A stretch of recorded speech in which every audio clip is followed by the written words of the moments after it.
ሰላም ጤና ይስጥልኝ እንደምን ዋላችሁ እንደምን አደራችሁ በመላው ዓለም ላይ ያላችሁ አድማጮቻችን ሰላም ለእናንተ ይሁን። ይህ ማይክሮፎን ሚዲያ ቁጥር 2 ነው። ለማይክሮፎን ሚዲያ ቁጥር 2 አዳዲስ የሆናችሁ አዲሱ ቻናላችን ነው። አድማጮቻችን ሰብስክራይብ አድርጋችሁ የደወል ምልክቷን ተጫኑና ኦል ምትለዋን መጫን አትርሱ።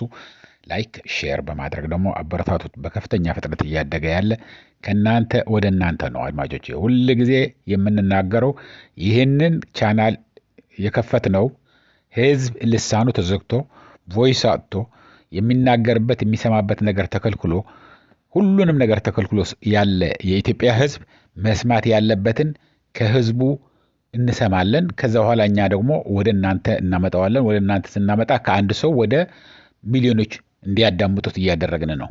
ሚዲያ ኃይል የሚኖረው ደግሞ ወዲያው ስትልኩልን ነው። ስትልኩ ደግሞ ሁሉ ጊዜ እንደምንነግራችሁ በፎቶግራፍ በማስረጃ በመረጃ የተደገፈ ቢሆን በጣም ጥሩ የሚሆነው ያኔ ነው። እኛም ልናቀርበው የምንችለው ሐቅነቱን አረጋግጠን ስለሆነ እንደዛ አድርጉ እያልን እንግዲህ ዛሬ ያመጣሁላችሁ ለየት ያለ ፕሮግራም ነው። አድማጮቼ ከፍተኛ የሆነ ሚስጥራዊ ስብሰባ ከፍተኛ መኮንኖች የኢትዮጵያ መከላከያ ሚኒስቴር መኮንኖች ከኢታማዦር ሹም ብርሃኑ ጁላ ጭምር ተሰብስበው እየገመገሙ ነው። ማንን ነው የሚገመገሙት ያሉት? የተለያየ ውጊያዎችን እየገመገሙ ነው። በዋናው ግን ስለፋን ነው ተብለዋል። የት ነው ተሰብስበው ያሉት? በዝርዝር እናመጣላችኋለን። እስከ መጨረሻ ከኛ ጋር ቆይታችሁ አዳምጡት። ሁሉ ጊዜ እንደምንላችሁ ደግሞ ስትጀምሩት ላይክ አርጋችሁ ጀምሩ። ላይክ አርጉት። አሁን አድማጮቼ እያልኩ ወደዛ እንለፍ። አብረን እናዳምጠው። እስከ መጨረሻ አዳምጡት አድማጮች፣ እስከ መጨረሻ አዳምጡ። አዎ አቅም ከሌላችሁ ዳታ ምናምን ተወደደብን የምትሉ ከሆነ መውጣት ትችላላችሁ። የአቅም ጉዳይ ነው። ዝም ብሎ ግን እኛ እንደዚህ አይነት ግምገማ በአንድ ደቂቃ ውስጥ ልንነግራችሁ አንችልም። ከፋ ቢል ከኛ ጋር የምትቆይት 10 11 ደቂቃ 8 ደቂቃ ነው። ይህንን እያልኩ ወደዛ እንለፍ። አብረን እናዳምጠው። ሁላችሁንም ለሚቀጥሉ አጭር ደቂቃዎች ከኛ ጋር ቆይታችሁ እንድታዳምጡን እየጠየቅን ወደ ዝርዝሩ ልውሰዳችሁ አድማጮች። እንግዲህ እንደምታውቁት ከፍተኛ የሆነ ውጊያ በመላው ኢትዮጵያ አለ ቢባል ማጋነን አይሆን። ሌባም ይሁን መንግስትም ይሁን ሽፍታም ይሁን ምንም ይሁን እንደፈለክ ወጥተህ የማትገባበት የፈለክበት ቦታ የማትሄድበት በሄድክበት ታግተህ ሚሊዮኖች ክፈል የምትባልበት ህይወትህንም ከሁሉ በላይ ህይወትህንም የምታጣበት ጊዜ መጥቷልና ተጠንቀቁ አድማጮቼ። ይህንን ያሰጋቸው ደግሞ ከፍተኛ የኢትዮጵያ መከላከያ ሰራዊት መኮንኖች ስብሰባዎች፣ ግምገማዎች እያደረጉ ነው የሰነበቱት። ምክንያቱም እንደ ቀልድ የናቁት ያስረግዛል ይላሉ እናቶቻችን። የናቁት ያስረግዛል ይላሉ። እውነት ነው። አንዱ ኦሮሞ ደግሞ ወዳጅ ያለ ሲያስቀኝ ነበር። ኦሮምኛም ነግሮኝ በአማርኛ ተርጉሞ የነገረኝ አንድ ትልቅ ሰውዬ ናቸው። እድሜ በጣም ይለያያሉ አሉ እና ትንሽ ወጣት በባህላቸው በኦሮሞ ባህል ምንም ችግር የለውም አለ። አገቡ ወጣት ነች እና ሰውየው ምንም አይነኳትም። ያው ዝም ብላ ተቀምጣለች። እናገባዋት እንዴ ሴትዮዋ ገረማት፣ ጨነቃት። ከዛ ምንድነው ይሄ ሰውዬ ምንድነው ዞር ብሎ ያየኝም እንዴ አይችልም እንዴ ምናምን ብላ ስትጨነቅ ትንሽ ከሰገራ ትራስ ላይ ታስቀምጣለች። በጣም ትንሽ። ከዛ በኋላ ሰውየው ገብቶ ቁጭ እንዳሉ በሽታው አላስቀምጥም አላቸው። ሊተኙም አልቻሉም። እንዴ ምንድነው ይሄ ነገር የሚሸተው? ምን ነው የሚሸተው? ምንድነው ንገሪኝ፣ ምንድነው አዲስ ነገር አለ እንዴ? የቤት ምንድነው ተለዋወጠ ብለው ለባለቤታቸው ሲጠይቁ እሱማ የሚሸተው እኮ እቺ አርዋ ነች። እንዴ እቺ ትንሿ ነው እንደዚህ የምትገማው? እንዴ የአርና የሴት እኮ ትንሽ የለውም አለቻቸው ይባላል። ሰውየው ወዲያው ገብተዋቸው ነው እንዴ ነይ በይ እንጀምረው ብለው ጀመሩ ይባላል። መቼም እንደ ቀልድ ቁም ነገር ነው የምናወራ ያለ ነው አድማጮቼ። ትንሽ ብለው የናቁት የትም አይደርስም ያሉትን አሁን ከፍተኛ የሆነ ጭንቅና መከራ አድርሶባቸው ነው ያለው። ይሄ አሁን ጆክ ለቀልድ ነው እንዲያመጣን ብላችሁ ይሆናል፣ ግን ቁም ነገር ስላለው ነው።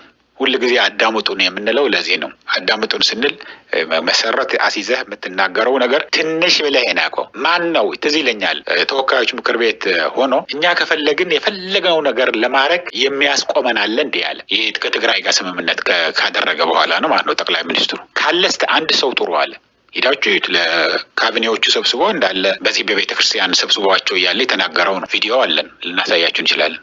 ካለ እስቲ ይምጣ። ማን ነው እኛን ሊያስቆመን የሚችለው? የፈለግነውን ለማድረግ የፈለግነውን ለማጥፋት የፈለግነውን ትጥቅ ለማስፈታት የሚከለክለን የሚያስቆመን ካለ አንድ ተናገሩ ብሎ ነበር። አሁን ግን በ15 ቀን አይደለም በ6 ወር አይደለም ሌላ ተጨማሪ 4 ወር ተጨምሮ ነው ያለው። በዚህ በ4 ወርም አያልቅም አድማጮች። እና ይሄንን ያሳሰባቸው ግምገማ ተቀምጠው ነው የሰነበቱት። አዲስ አበባ የምታውቁት ከሆነ ከአዲስ አበባ ውጭ መቼም ዓለም ላይ ተበትኖ ያለ አዲስ አበባ ሳይ በየዓለሙ የተበተነ ብዙ አድማጭ አለን። እና አዲስ አበባ ለማታውቁት መኮንኖች ክበብ የሚባል አለ፣ ጦር ኃይሎች ሆስፒታል አጠገብ። እዛ በሚስጥር ነው ይህን ስብሰባ አድርገውት የነበረ። ከዛ በኋላ ደግሞ መቀየር አለብን፣ ከዚህ ለምን እንደሆነ አይታወቅም፣ መቀየር አለብን፣ ከዚህ ተነስተን ነው ሌላ ቦታ መሄድ አለብን ብለው በሄሊኮፕተሮች ተደርጎ ወደ ወንጪ የሚባል አሁን መዝናኛ እነዚህ ሎጆች የሚሰሩ አላለም በአብይ አህመድ ወደዛ ሄደው እዛ ተሰብስበው ነበር። እና ከፍተኛ ክርክር የነበረበት ከፍተኛ መፋጨት የነበረበት በመኮንኖቹ ነው የምንላችሁ። ከሻለቃ በላይ ያለው ነው ኮሎኔሎች፣ ጀነራሎች እና ኢታማጆር ሹሙ ብርሃኑ ጁላ ከሱ ጀምሮ እስከ ከፍተኛ የኢትዮጵያ መከላከያ ሰራዊት መኮንኖች ናቸው ተሰብስበው የነበረ። እና ምንድነው የሚያፋጫቸው ያለው እንደምንም አድርገን ቶሎ ብለን ጨፍልቀን ፋኖን እናጥፋ ነው። ግማሻቸው ደግሞ ፋኖን ልናጠፋ እንችልም ነው። ፋኖ ሊጠፋ አይችልም፣ ምክንያቱም አይዲያ ሆነዋል። አሁን የትም ቦታ ሄደህ እስራኤል እንኳን ሐማስ አጠፋለሁ ትላለች። ሐማስ የሐማስ አባል ያሉት አሁን ልታጠፋ ትችላለች። የሐማስ አይዲያ ግን የሐማስ ስራ ግን ልታጠፋ አትችልም። ሌላ ደግሞ ያድጋል፣ ሌላ ይተካል። ፋኖ አሁን ያሉትን ጨፍጭፈ ብትጨርስም ሌላ ፋኖ ይፈጠራል። ህወሓት ብታጠፋ ሌላ የሚፈጠር ትውልድ ህወሓት ሆኖ ይፈጠራል። ኦሮሞ ነጻነት አርሚ ጨርሰ ብታጠፋ ሌላ ደግሞ ይመጣል። መፍትሄ የሚሆነው እነሱ ለምንድን ነው የሚዋጉት ያሉት? ነፍጥ አንስቶ እንግዲህ ህይወቱን አሰቃይቶ በረሃ በጦር በቁር በምን መጋደል ማለት ቀላል ነገር አይደለም። አሁን የአማራው ያለው ፋኖ እንዴት እንደሆነ አላውቅም፣ ግን ትግል ቀላል ነገር አይደለም። ተርበህ ተጠምተህ 5 ቀን ያለ ምግብ ያለ መጠጥ ያለ ውሃ ማለት ነው ያለ ምግብ የምትዋጋበት ጊዜ አለ።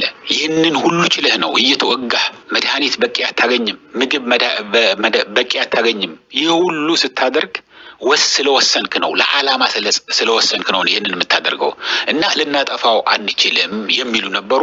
ኖ የተከፈለ ተከፍሎ የጠፋ ጠፍቶ እነዚህን ማጥፋት አለብን የሚሉ ደግሞ ጥቂት የሚባሉ ከፍተኛ የሚባሉትን መኮንኖች ከነብርሃኑ ጁላ ጀምሮ ማለት ነው መጥፋት አለባቸው እንጂ እነዚህ አንደኛ ነገር ልናጠፋቸው የምንችለው የሚሉ ያሉት በመከፋፈል ነው። ራሳቸውም የተከፋፈሉ ናቸው። ፋኖቹ የጎንደር ፋኖ አለ፣ የጎጃም ፋኖ አለ፣ የሸዋ ፋኖ አለ፣ የወሎ ፋኖ አለ፣ የሰሜን ወሎ፣ የደቡብ ወሎ የተለያየ ነገር ነው። አንድ ሴንትራል ኮማንድ የለውም። ግን ይህንን ቀደራ ተጠቅመን ግን የሚሉ ያለው አሁን የኢትዮጵያ መከላከያ ሰራዊት ይህንን ቀደራ ተጠቅመን የበለጠ እንዲከፋፈሉ እርስ በርሳቸው እንዲዋጉ ማድረግ አለብን። አንድ እሱ ነው። ሁለተኛ ሚሊሻ እየተባለ የሚሰለጠን አለ። አሁን የትም ቦታ የሚያሰለጥኗቸው ያሉት ድሮ ስፔሻል ፎርስ የነበሩ ልዩ ኃይሎች የሚባሉትንም አዳዲስ የሆኑትንም ብዙ የሚያሰለጥኗቸው አሉ። ስለዚህ አማራን በአማራ ራሱ በራሱ እዛው በዛው በከፍተኛ የሆነ ገንዘብ እየተከፈላቸው እንዲዋጉ ማድረግ አለብን ነው የሚሉ ያሉት። ሁለተኛ ደግሞ ሌላ ክልሎችንም እንዲተባበሩ እና በአጭር ጊዜ በዓለም ብዙ ግፊት ስለሚደርስብን ያለው እድሩም ሁሉንም ነገር አተን ያለ ነው በዚህ በመናደርገው ውጊያዎች ነው። እነዚህን ካላጠፋን ግን አማራን ምንም ለማስተዳደር የማይቻልበት ነገር ሊፈጠር ይችላል። እርስ በርሱም ወሎ ከጎጃም ጋር፣ ጎጃም ከጎንደር ጋር፣ ጎንደር ከወሎ ጋር፣ ከሸዋ ጋር ሊዋጋ ይችላል እና ይሄንን በቀላል ልናየው አንችልም። ለኛ ብቻ ሳይሆን ለአማራ ክልል ራሱ ከፍተኛ የሆነ ጥፋት ስለሆነ እርስ በርሱን አጣልተን ከፋፍለን አዳክመን እንዲገቡ አድርገን ሚሊሻ ከሆኑ ከሰለጠኑ ከመንግስት ጋር ከቆሙ ግን በቂ የሆነ ደሞዝ ሊከፈላቸው እንደሚችል፣ ቤት የሚሰሩበት መሬት ሊሰጣቸው እንደሚችል ብዙ ጥቅሞችን ነገር በመስጠት ህዝቡንም በማማረር ህዝቡ ማማረር አለብን ነው።